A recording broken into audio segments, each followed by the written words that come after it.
Hello and welcome to Nerdarchy. For nerds, by nerds. I'm Nerdarchy Dave, and today I'm joined by Matt over on Eldritch Foundry. How are you doing today? Good. How are you? Good, man. Good. So we've been just chatting here and commiserating about how we're old and don't get social media and stuff. Um, if you'd be so kind to introduce yourself and tell people a little bit about you.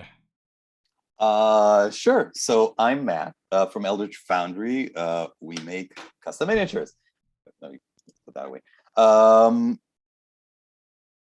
Other than that, I am an avid D&D player. I've been playing since AD&D Second Edition. I've dabbled in World of Darkness and Shadowrun, and I love painting minis. Nice. So what was the impetus for Eldritch Foundry? Um, you know, what inspired you to start this company of making minis? Fair enough. Two things. Funny enough. The first was my partner dragged me kicking and screaming back into playing D&D after I had not played for a long while. It was really the beginning of 5th edition. Um, and I wanted to play a dwarven gunslinger, and there were no good dwarven gunslinger models around. And I was like, I gotta. There's gotta be some way to build something, and we figured out we can do it pretty well.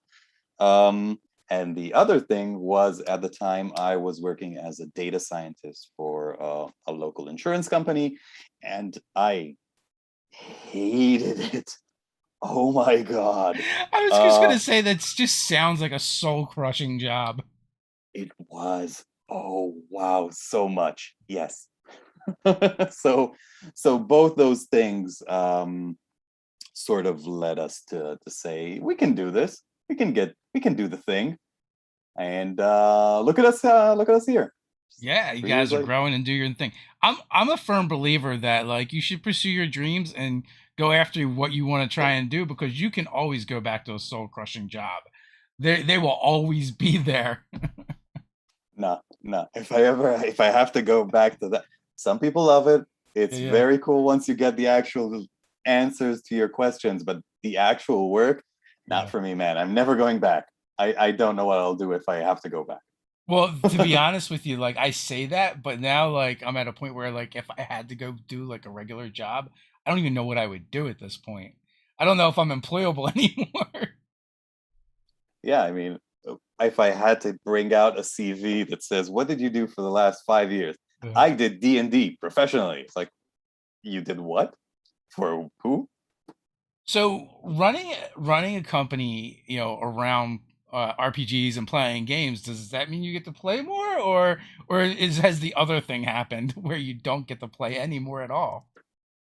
So, actually, our home game frequency has remained pretty much the same, with the good except not good, with the exception of COVID, which has been just yeah. Yeah, Um, for sure. Internally, I did start a campaign for The Office, which I started DMing for the first time in my life. Um, COVID kind of screwed us over on that one, and I'm working on restarting it right now. Uh, Not doing Descent into Avernus again. That Baldur's Gate part is terrible. So I get to play a bit more. My mini painting time has taken a nosedive, Uh, but yeah. Well, I have yeah. a lot more Honestly, my paints. favorite thing was in third edition when they came out with pre-painted minis. Um, I get it. I get it. Pre-painted. I just I started painting minis when I started. I'm not gonna say playing Warhammer 40k because I never actually played it Uh-huh. in any real way. I love the minis, and I like them. I like the fiddling. I like the painting. It's just fun for me. Um, so yeah, so I go all the way back. Yeah, I mean, I know, like, I have plenty of friends that love painting minis, and they totally like, even if they didn't play games, they would still want to play paint minis. And honestly, I want to say like it was probably like 2018, 2017 when I went to Origins was the first time I ever painted a mini, and that was only because Jason from Realmsmith TV would do these paint and takes, I and saw them. Yeah. yeah, and he's like, "Hey, will you come and do this thing at Origins?" I'm like, "Sure."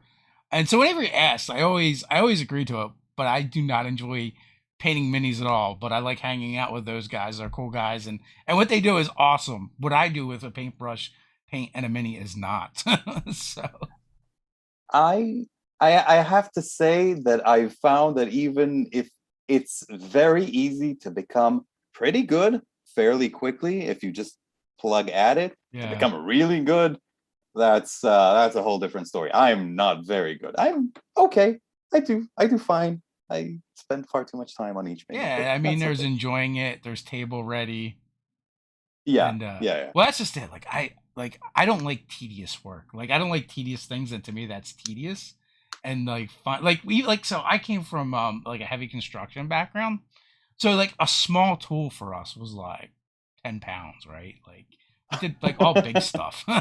So Yeah, I get it. I get it. yeah, I don't have it around. I wanted to paint one of our Kickstarter's minis because they look yeah, really good. And and I was like, I really want to paint it. I don't have time. You yeah. know what I'm gonna do?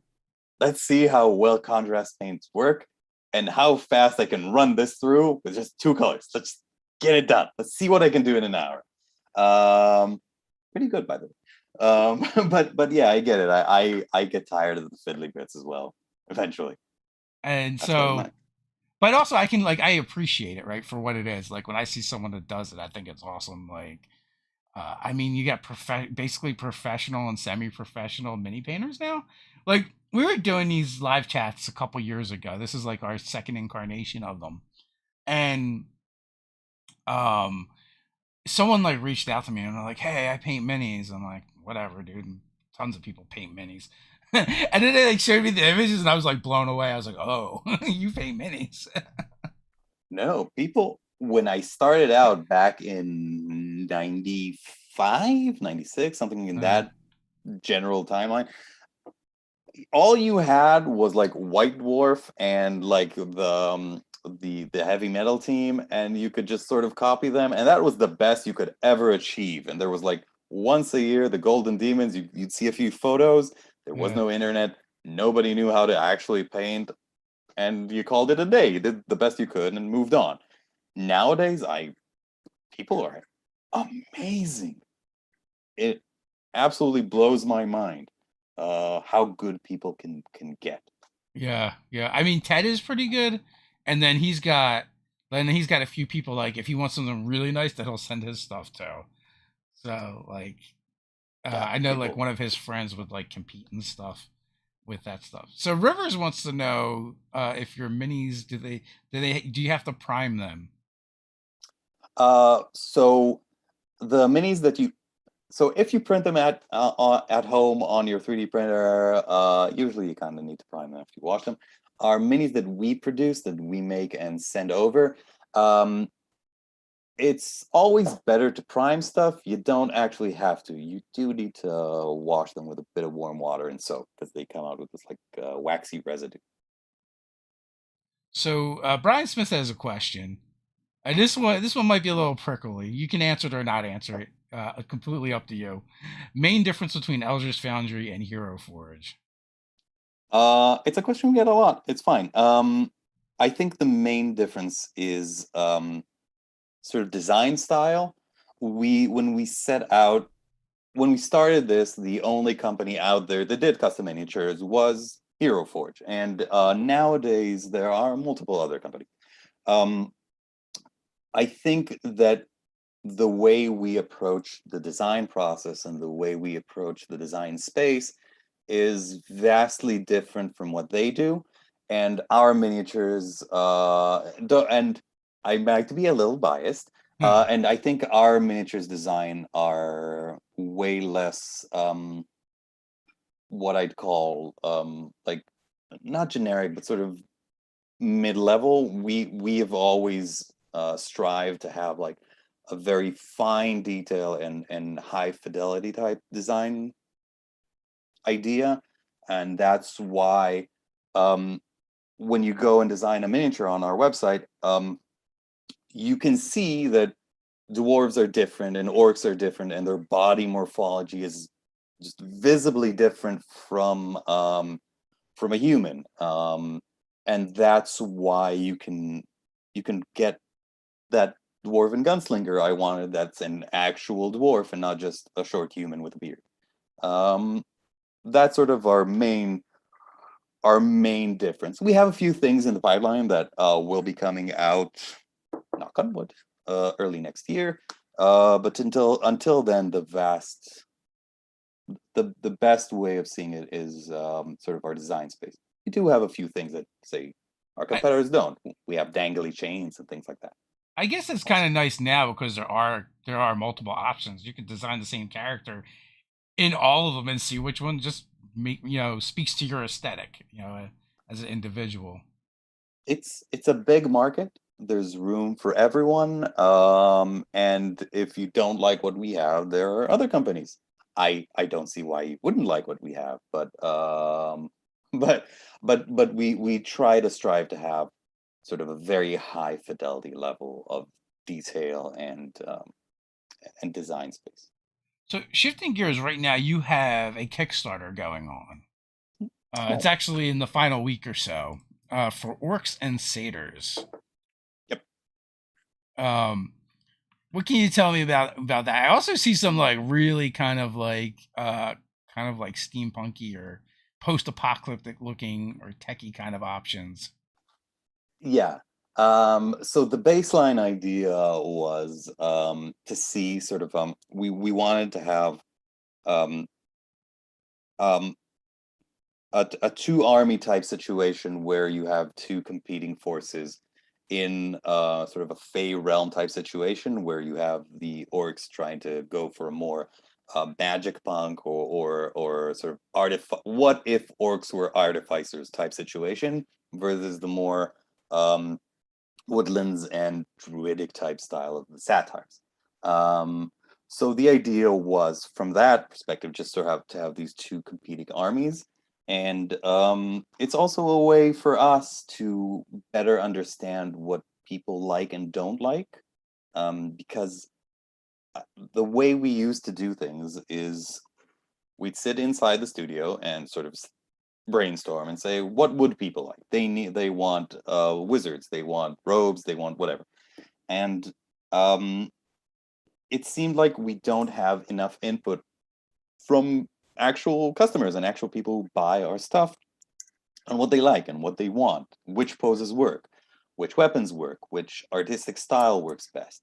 And that was the main reason why I wanted to test out going through design via Kickstarter and seeing what works, and then putting it back into the system so we can better tailor our design process to what people want.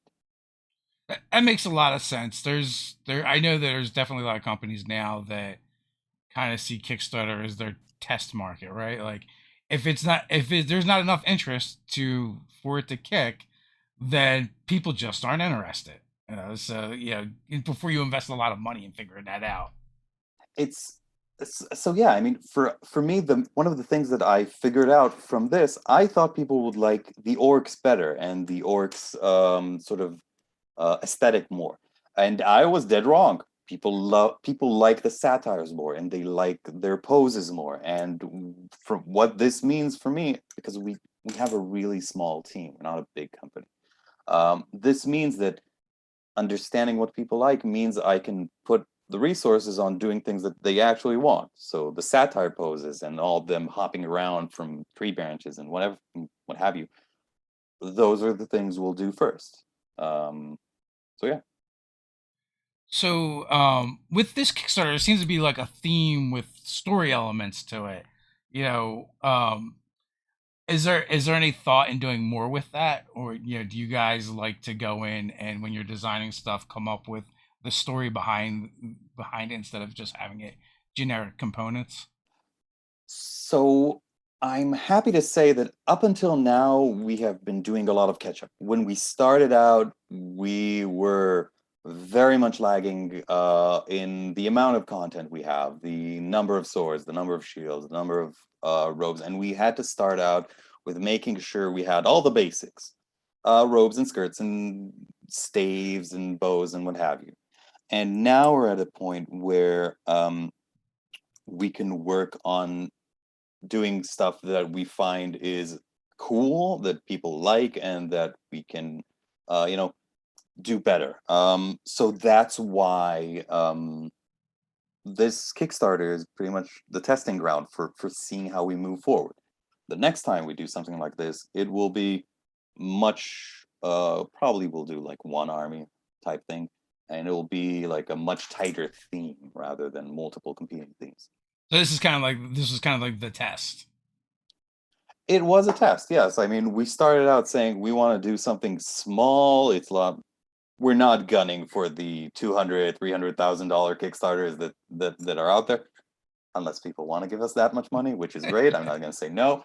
But the idea was to make something small, compact, that will help us see if this is something that we can do again in the future. I feel like too, like as gamers, like we're storytellers, right? So like being able to flex those muscles, has to be rewarding as well. It is. It is. I mean, when we started out, the very first thing that we did was reach out to one of my favorite content creators, Benjamin Huffman from Sterling Vermin. And so he could write for us sort of a small system agnostic setting. So with this Kickstarter, we will be releasing sort of a small module where you can play through and you will encounter the orcs from this team or the satyrs from that team, and you can fight them, and or not fight them. You do you. Yeah, But yeah. it really helped us inform on what we wanted to do, and I find that it's instead of going at it and then building the story around whatever you've designed, it's much better when you know what you're doing ahead of time, and the design team works on off of that. I like it. I think that's a great idea. The fact that you get all these components to add into the Eldritch Foundry kind of like database for people to have access to eventually and choose from and just expand it. But then also like here's an adventure. Here's the actual minis that you would use in that adventure. So is that like almost like a prepackaged thing that people can back for so that they don't have to build them per se, but I don't know, like presets almost. So while we haven't done that all that much in the past, that is definitely how we want to do things going forward. So starting after the holidays, because now is not the time to do any Right. more of that. But after the holidays, that's one of the ways that we want to sort of double down on storytelling and getting better connected with the community, sort of building stories and building characters that fit into the story and helping people sort of realize things. I mean, one of the things that we found that people spend an inordinate amount of time on the system. Our average time on site is like 30 minutes. It's stupid high. Don't stop, but it is very weird.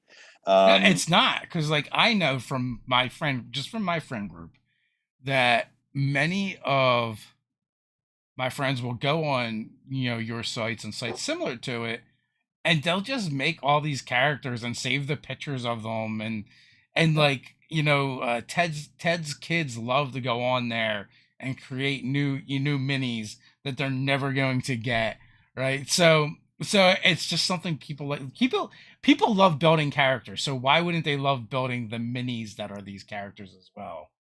Yeah, so that's exactly that. I mean, one of the things we're doing right now is running sort of a small competition that people can submit their characters with their design and their backstory, and the best ones will add on one of our new features, like the what it was called, pre-built characters, where you could just go in and see someone's character and start from there. Um, it should help people sort of figure out what they like. I think it's a great direction too to kind of differentiate yourself from the other companies are doing something similar when you have these almost like a story mode where you're like, oh, like here's a story. that you can make the character that have made the characters from those stories that you could purchase and use them in this story, or you can just cut them up into pieces and assemble them however you want, kind of, and and add to the database.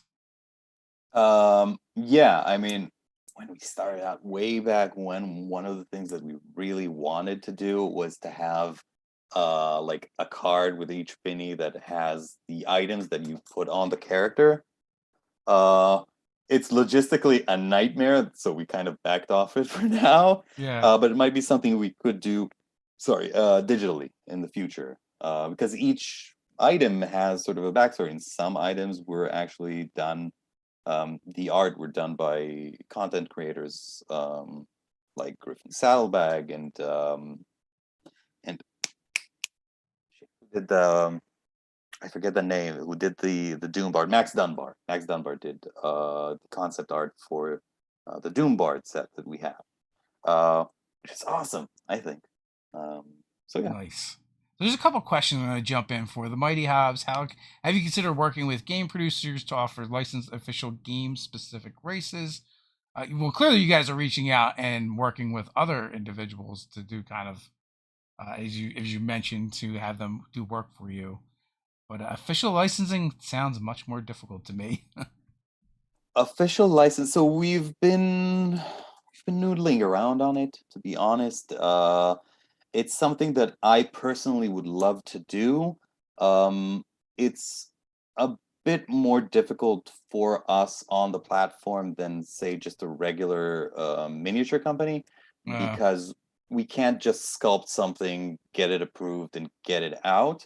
We have to sculpt each thing individually. And like I said, our design philosophy on races is that we want them to be morphologically distinct. And most companies, when they do um, say Pathfinder and like the sixth armed race, which I forget the name, it's a thing. It's difficult. It requires a lot of work. And while I would love to do licensing, um, we haven't quite found the right company to start with. it's also But more if difficult, right? Because like if a company just does that with say a whiz kids, right? The end use is pretty clear what this is for. But with a company like yours, like you guys don't have much, you don't have any control after the end, after they go to your site, use the thing and do whatever with it and make it however they want. I imagine there could be like unforeseen consequences that a company that want to protect their IP and their brand would be concerned about. So one company that we had been in talking with had sort of, when we started out, one of the things that they said that they would require from our system is making sure that nobody can make obscene gestures or somebody Yeah, doing yeah. something with their character. And it was like, there's only so much we can control. If somebody Yes. really wanted it, it's kind of what the platform is built for. Yeah. So um, they eventually sort of relented on that point, but on other points it sort of fizzled out there. That's immediately like one of the things my mind goes to. It's like they're gonna want like they're gonna want brand protection, but because the way your system is designed for customization, it's kind of hard. Like that defeats the purpose. Yeah, the whole point. Yeah, it was a bit of an issue. Yeah, especially when they went online, played with the character, and got it into a position. I'm not going to say which one, but they Yeah. got into a position and they sent us a screenshot. I was like, "Can you stop people from doing that?" I was like, well, I mean, maybe." Just Yeah. it's yeah. You'll need the whole Eldritch Foundry police force to security force. They repel into your house when you We when could you break the terms. I mean, we could block off certain bones from the body from moving in certain directions, but Yeah, yeah. that will screw up various poses and it will make the system much more clunky. And I'm not sure people would enjoy it all that much. For Not nearly as the one dude who has the character with his head up his head, it's just It's not nearly as fun as the Eldritch Foundry Secret Police. Um, I guess you could digitally try and block it. So, Don't have the manpower. yeah, Brian wants to know: can you talk about where the 3D design comes from? Commission artists to render an evil set or like 30 swords. Curious how the art direction works. So on the art direction side of things, I am probably not the best person to talk about. That's why we have our studio director, Oli. But I can give you sort of the general guidelines. The Yeah. basic idea is for stuff that is historical. There's more than enough reference art out there. We've worked on, say, it's still in testing, but we might release it anytime soon. Like Persian armor and ancient Egyptian armor and stuff like that. There's plenty of historical reference. We work from that. For specific things that we like, we usually, if there's like content out there that we like, again, Max Dunbar's Doombard, we reached out to Max and asked him if it's okay to use it, and we reached an agreement and we modeled the stuff and put it in. For our Kickstarter, for instance, right now we set out with the design philosophy from what Benjamin wrote, and then had a concept artist that did sort of line art, multiple versions until we found what we liked, and then went from there. And generic stuff is just generic. I mean, jeans. I don't need concept art. Yeah. It's jeans.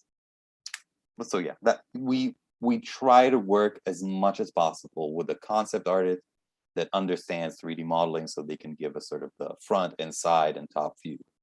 That helps the modelist. So here's another question, and I think I know the answer to this one, but I'll throw it out there anyway.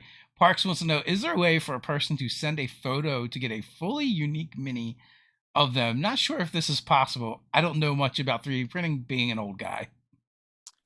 So right now, no, you can go on the website and do all sorts of stuff. We opened all the facial controllers that we could, so you can get your face to a very sort of either a really precise face or a really weird one. You do you.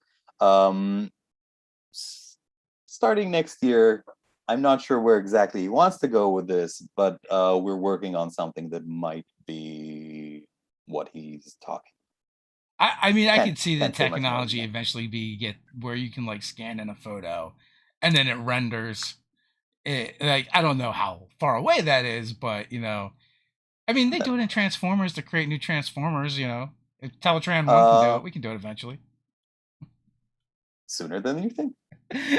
Yeah. So what is there anything that you're really looking forward to that you can talk about, or that you want to do that you can talk about now? So the biggest thing that I would really like to see us doing is, like I said, like work. So from a design perspective, the biggest thing I would like just to see is being much more enmeshed with the community and doing much more work of character designs and character stories, and working with content creators.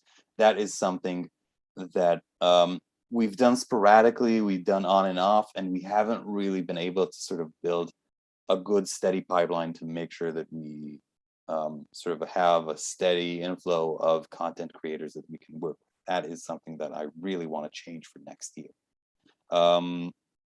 And the second thing that I would really love to do, that when we started out, was my ultimate dream when we started out, was that we would have a 3D printer with our system sort of enmeshed in it in every local gaming store across the US. That was sort of my dream when we started out. Yeah. 3D printers are a nightmare. I have several. It's a nightmare. It's fun if you know what you're doing. Yeah. It's not at the stage where we can sort of get that dream going, but hopefully Do soon. you guys in-house your 3D printing? So our prototyping, yes, everything we model and everything we put on the website has been thoroughly, to the way I think of things, far too thoroughly 3D printed and tested again and again until the design team is like, Yeah. this is good. and usually I would like stop way before they would. But no, our production is done. We don't have a production facility. We're essentially a design studio and a dev team for the software that we use. You guys aren't I unique mean, there. I'm pretty sure. Like I know, like Hero Forge uses Shapeways, yeah, and I know like a lot of people use Shapeways for stuff. Um, yes. we've partnered with them and done some stuff with them in the past, and I think they've got like just like huge rooms full of giant printers doing stuff Yeah, all the time. it is true. They do have a lot of stuff going. We're not good at actual. I mean, our production partners are good at production. Yeah, I yeah, personally know nothing of production, and it's way easier if we just send them the digital files for them to print. They know how to do that way better than I ever could. Well, I feel like too like the proprietary technology here is the actual like the software that builds the minis more so than the actual printers themselves, right? Like that's old technology at this point. It's But the interface, that to me seems like that would be the tricky part that you guys have to do with the design. I I mean, I think the charm of a platform like ours, of Eldritch Foundry, is that it is, if you wanted to design your own miniature from scratch using Blender or Maya or what have you, it is. I tried that. I am not a design dude. Yeah, yeah. I try when we did our I'm gonna say lightsabers beam sword. I think that was the name we gave it. Yeah, yeah. The definitely not a lightsaber sword. Yes, not that one. Uh, uh, the team were like playing around and saying what, and at some point I was like, "How difficult is it? It's like a tube with like a rounded edge at the point, and you need a hilt. We have Yeah. hilts. Just do the thing. How difficult is it?" And our design and Ori, our design lead, was like, "Yeah, it's so easy. Do one, just one." And I spent like a week trying to figure things out. And at which point I was like, you know what, And Matt I don't never even asked another question again. pretty much, yes. That's funny. Sometimes it goes that way. You're like, this should be super simple. Why can't it just? Why isn't it? And then you Yeah, get in no. there and have to do it yourself. And you're like, oh, Yeah, no, every time I come up with a smart idea for a new feature, how yeah, difficult is this? It's super easy. yeah, Just yeah, do the thing. What? Can we have it by tomorrow? And the dev team looks at me and is like, no, you can have it by tomorrow. Absolutely not. yeah. Well, That's sometimes it's good to be the guy that just points and says, "I want this," right? And it's much better to not think any further because let smarter people figure that part out. yeah, no, I have dreams and ideas, and I Yeah, usually manage to finance them. Not yeah. always. And Well, that's that's my its job. own kind of magic, right? The financing of Uh it. Like that's the oof. sorcery on your end that you have to work, and the sorcery on their end is making the thing real. Yeah, yeah. We can't all get everything we want. We Yeah, do the best we can. yeah. What is one of the things you're most proud of that you guys done?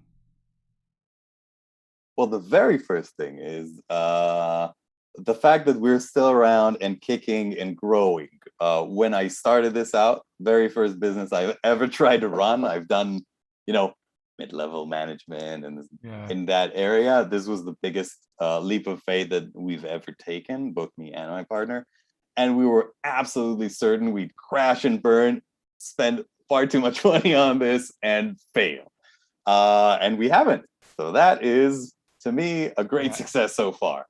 Um, Well, I mean, I you have a think little bit of a background in business as well, though, so that's super helpful.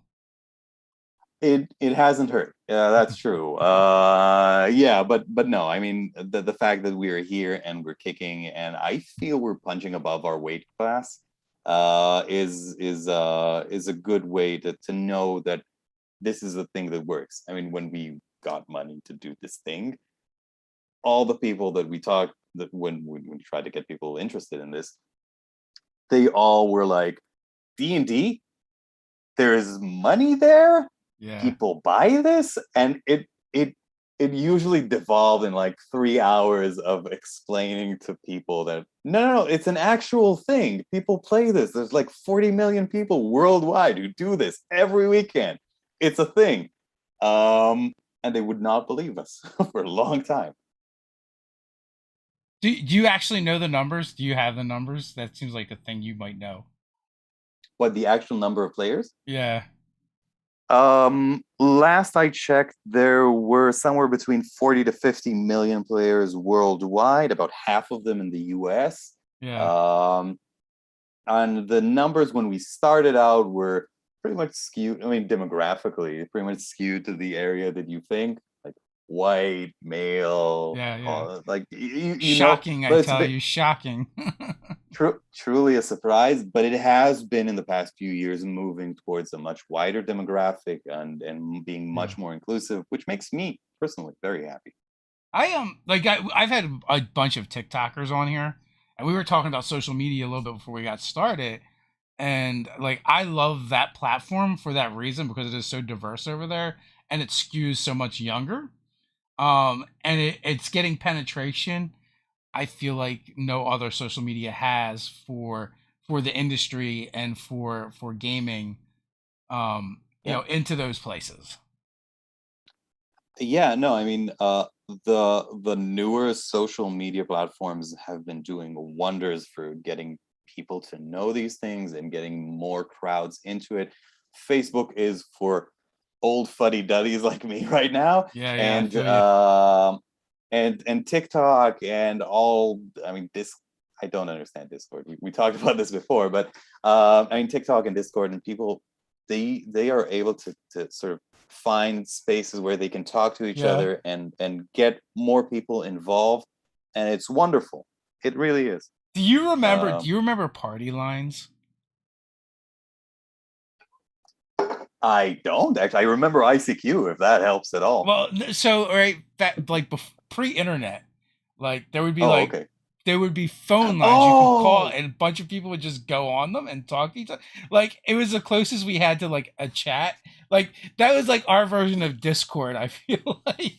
it's true. I forgot about that. Yes. Oh my God. Yes. Wow. That is whoa, way back. Yeah. I grew up on the very tail end of that. I mean, Yeah. my childhood was mostly like what was it called? BB. I don't know the black and white chat rooms that you would have to know the exact IP address to get Oh into. yeah, see, I grew up pre-internet. So, I I I I did too. I mean, my uh, first recollection of the internet was my dad getting us onto the first local test of the internet. It was like on a 100 baud modem, absolutely terrible. There were yeah. no browsers. There was no such a thing. Nothing. You would have to randomly guess a website and just My click and hope. my wife's family had a family computer that they used. And like I grew up kind of poor, so like I didn't even have a computer until after I bought my first house. I guess I was like 20, 22, 23, and it was a gate. I don't know if you remember the Gateway company that came in the cow boxes. Oof. No, I don't. I actually. I mean, Yeah. the Also, I might be a little older than you as well, so there's that. Yeah, no, I mean, my brother had like the Atari 2600, so that was the first Yeah. computer I remembered. I think I started out on the 286, whatever that was. So it's like a pocket calculator to Yeah. today. So like it's come a long way since then for sure. Yeah. Brian wants to know if you had an angel investor drop $1 million on the company, what would you do with it? Actually, $1 million doesn't go nearly as far as you think it does anymore. It's so $1 million. It doesn't go as far as you would like. But Yeah, if I had just an extra million lying around, yeah, I think the very first thing we would do is get a color option on the website. I think that's sort of the main thing that people are asking. When we started out, we thought about doing color and we scrapped that because the printers at the time made like really low res color prints, and it seemed like such bad minis. Yeah. Nowadays, I think I would start out with doing that and just getting more people to just dump a bunch of money on our marketing, getting more people to know about us. Those would be my two things. Yeah, for sure. Like, so our Kickstarter did 250,000, and like, I was surprised how fast that went. It's So like fast. it felt like a South Park episode, and it's gone. So Yeah, no, you immediately lose like 10% of Kickstarter, and yeah, then you have to pay. There's like everything costs way more than you think, and it's never yes, done as fast as you think. all of those things are true. So on the next Kickstarter, we just hope to make new mistakes and not repeat some of the old ones. Yeah, no, it's important. I mean, on our first Kickstarter, which is a massive success, we promised way too many stretch goals, and Yeah. we only just finished them in time for our second Kickstarter, and it was a slog getting through them. We promised so much. It was such a mistake, and you can't explain to people like, but why haven't you delivered on random Yeah. point number 5? And like, because it's so difficult. You don't understand how On our next difficult these things Kickstarter, we're are. gonna do like no stretch goals. It's gonna be so like basic and bare bones, just to recoup from the first one. It's I there, there's like the one Kickstarter that I look in awe at is Steamforge's Critical Role box set, the miniatures. Yeah.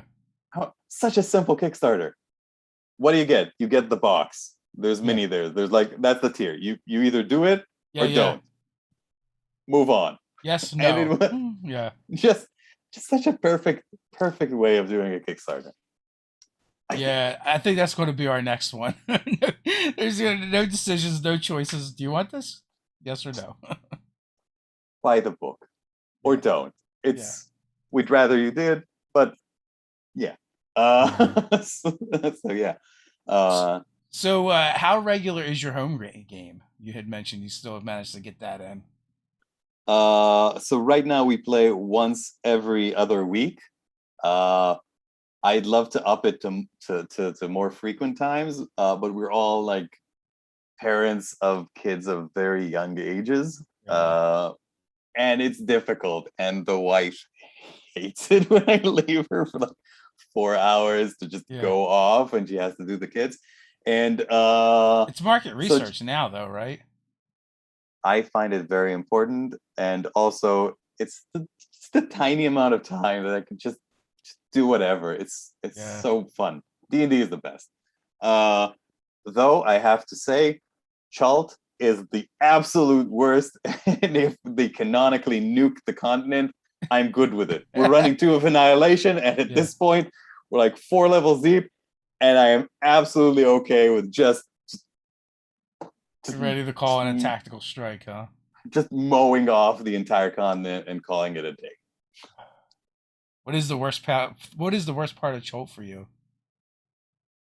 Um, it's just everything's terrible. It's fantasy Vietnam during the war. It's all terrible. There's like no redeeming qualities.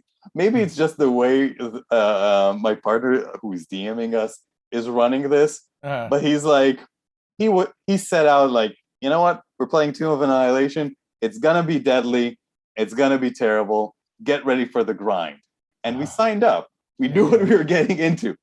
But it's been like a year, and at this point, I'm just so done. he's ground you down, huh? Yeah, no. The high point is my character class, which is amazing. But yeah. Are you playing for mentioned Dwarven Gunslinger? I started out, he got killed so fast. Yeah. So fast. And then I did an artificer, also got killed fast. That was my mistake. And now I'm playing a pugilist, which is just a joy. I'm not. Nice. He's not dying. No, I don't care. He's gonna live through. Is it one of the homebrew pugilist class? Is it a monk? What is it? It's Benjamin Huffman's Pugilist, which just just the text is amazing. I couldn't recommend it more. It is such a joy to play. It feels different than a monk. I played a monk in a previous Yeah. campaign, but this one just feels much more brutal. It's so much more fun. I'm gonna have to look it up. I don't know if I looked at that. Is it on the DM's Guild? It's I think it's on the DM's Guild. Yes, it is a wonderful homebrew. It is absolutely a joy to play. Actually balanced too. Always a plus. Classes are hard. Classes are super hard.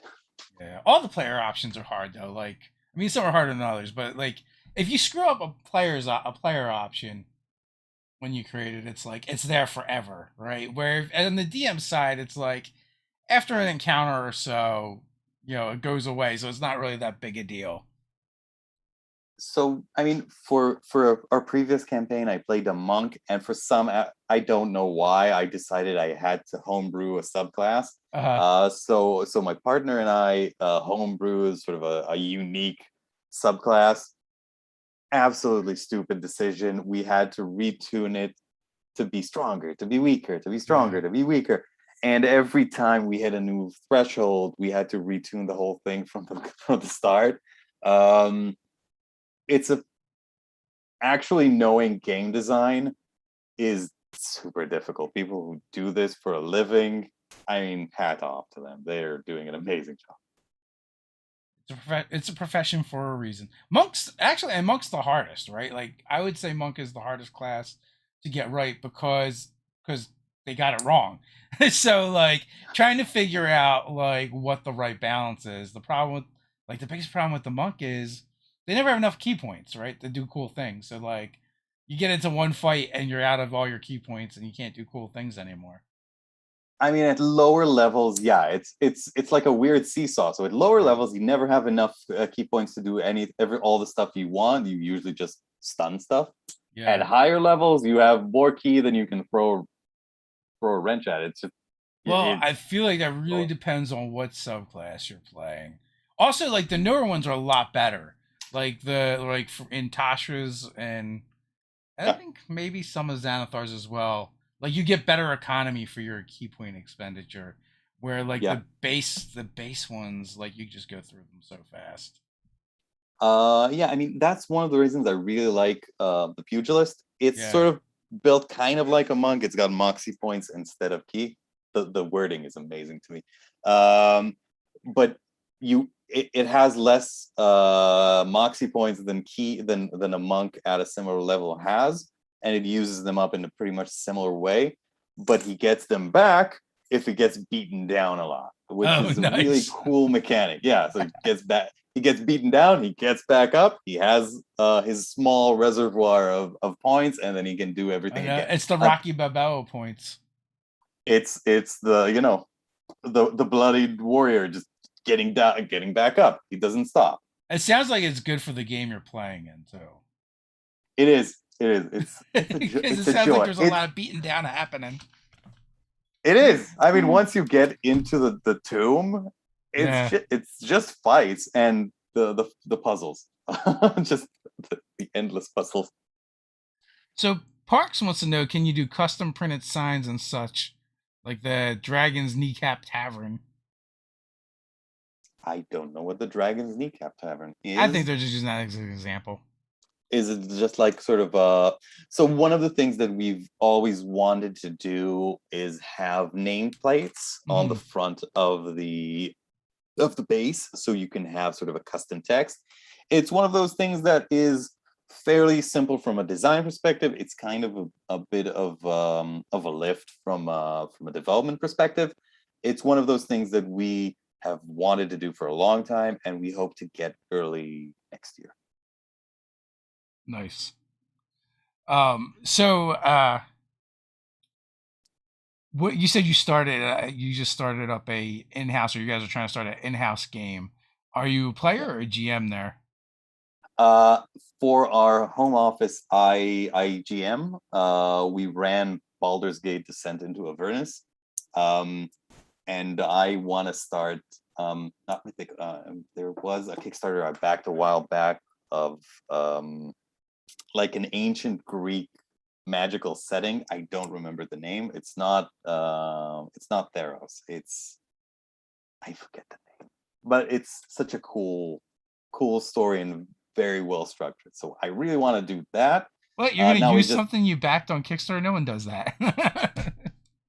I have the book. It's been sitting on my shelf for years now. I I have to stopped use backing Kickstarters because I just feel like I never use the stuff that I get. My wife tells me I gotta stop. I gotta stop buying stuff on Kickstarter because even when it does come, I never use it. Yeah. But I'm not gonna. I'm I not know. gonna stop. I've cut back, but I probably won't stop either. Like, it really dawned on me when I got an update about something from Mind and Cook Games. I was like, oh, let me go over there and do this. And like, then I realized all the stuff that I never claimed. And I claimed it all. And like 2 big boxes of books show up. Like, I had that with the Numenera. yeah. So I just got like a big pile of books. And I was like, I bought all these? Didn't I? Okay. Never gonna read all of this. It's too much. It's tough. I still haven't finished Matt Colville's stuff. Now I gotta do this. So yeah. The shelf of shame just keeps growing and growing. Yeah, and I keep buying minis, so I have like competing piles. Are you also into board games? I'm less so nowadays, though I hope that when my kids get older, well, when my youngest gets older, I can bring both of them back into the fold. Because right now I have a 4-year-old and a 7-year-old. So the 7-year-old I can play board games with. The 4-year-old just wants to wreck shit, and it's just so hard to sit down and play a board game. That's a long time ago for me. My kids are like all grown now. So but, board games work. Board games do work. Yeah, I'm glad I'm not actually that into board games because it's just like another thing. Like all my board game friends, they just buy all and back all kinds of board games that they never play. Yeah, so, you usually right now, if the setup is like more than 5 minutes, like I'm not gonna. It's tough. I'm not gonna. At the end of the day, I'm just so. Did you do the Conan Kickstarter? I did not. Yeah, I did not. So Ted did the Conan Kickstarter. I always break his balls. And like every time I mention it, like it's like $500, $5,000, $50,000. I just keep raising the number for the amount of stuff that he got. I don't remember what it was, but it was significant. And he just had like for the longest time, he just had these stacks of boxes of minis from the Conan Kickstarter that like never saw the light of day.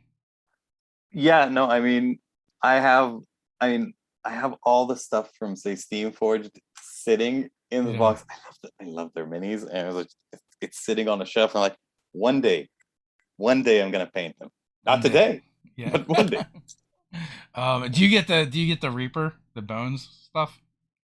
No, I don't. I usually sort of want like a single mini from a whole thing, and I'm not gonna plonk down that amount of money and just get so many boxes, which I can't explain easily to my wife.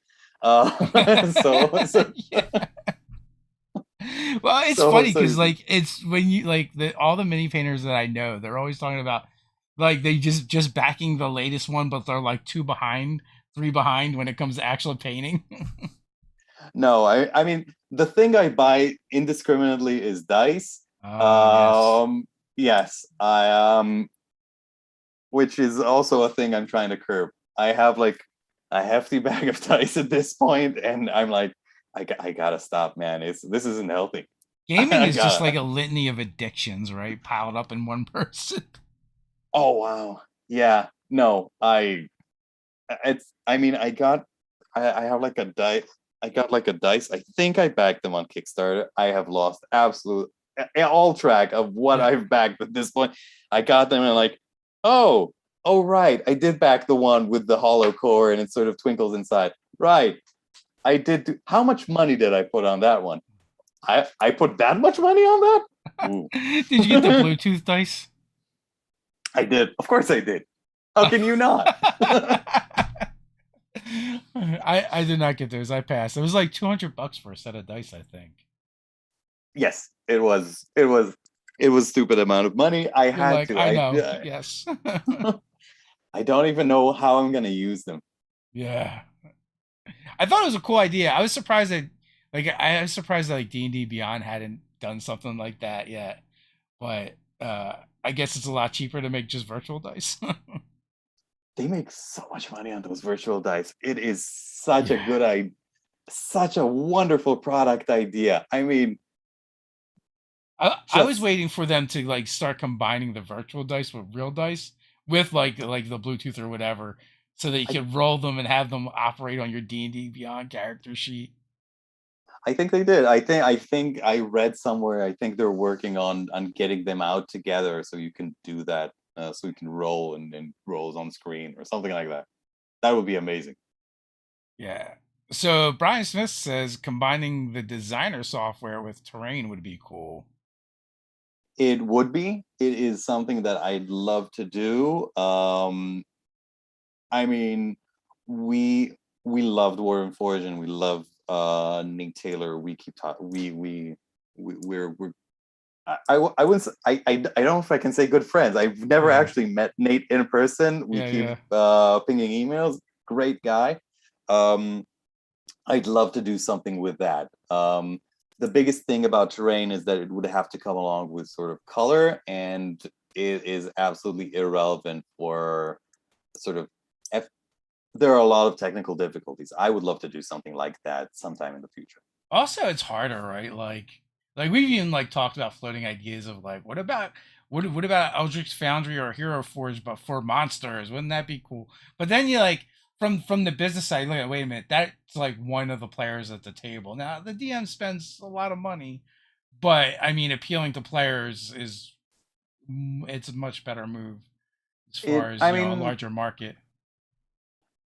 I mean, you can custom design monsters out there. There's Titancraft. It's a pretty cool system. They're they're pretty much geared for home printing. You can't like mass produce them, and 3D printing stuff is expensive. So you would pretty much have to do that at home unless you're printing something really small. Um, I would love for 3D printing to be at the point where it is like much cheaper than it is nowadays. That would be the real, that would be the way to. I mean, we all want this technology to be at the point where it is like in Star Trek, where you just, I need a cup of tea, and you hit just give me tea, and it prints out a teacup for you. Um, but it's not quite there yet. It'll take a while. I had But no idea about Titancraft. Now you sent me down a dark road. Curse you, so if you Matt. have time to really, especially in the RPG market, it is seeing a sort of a surge that I've never seen before. I mean, I've been playing since I was a kid, since middle school, and it's always been sort of. It's never been widespread. It's always been sort of, when I played, we had to play in our parents' basement. We couldn't talk about this at school unless you know who you're talking with, because it was sort of not the thing you do. You It don't talk wasn't about that. cool, that's for sure. It wasn't cool, but nowadays it is, and it's growing, and it's amazing. I mean, I saw like a while back, starter kits sell more year over starter D&D 5e starter kits sell more year over year. That means more people are coming in Yeah. every year to RPGs, and that is a wonderful thing. So yeah, It is, especially if you've made this hobby your business, right? So, it is, and yeah.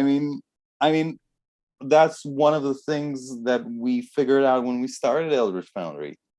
There's room for custom miniatures. It is a hobby that people enjoy. It is something that I personally enjoy, and everybody here loves. And it's like, there's room for everyone to grow in this. I mean, it's when people compare us to say Hero Forge and ask how are you better, it's like our design is different. It's like asking how Green Ronin is different than Frog God Games. Both of them do RPG books, right? But you would be willing to buy both that and be happy. It's Yeah. all of these things work, and still buy WotC stuff because of course you're going to do that. There's just more options. So we are up on the hour mark. Final thoughts before we head on out? So our Kickstarter is online. We're nearing our next stretch goal, which is adding a 3-unit, three awesome satires to everybody who backs us. And if we hit the stretch goal after that, we will also be adding an orc squad, a 3-man orc squad to everyone as well. I think if we hit those numbers, they're not that high. People would be super excited. We are both going to have a box set so that you can either back it as that or as an STL, sort of if you want to print them at home. And other than that, find your next character, customize it, and get your own mini and paint it. Very important. Nice. And as always, folks, down in the description you can find those links. So click and follow Eldritch Foundry across the interwebs. And until next time, stay nerdy.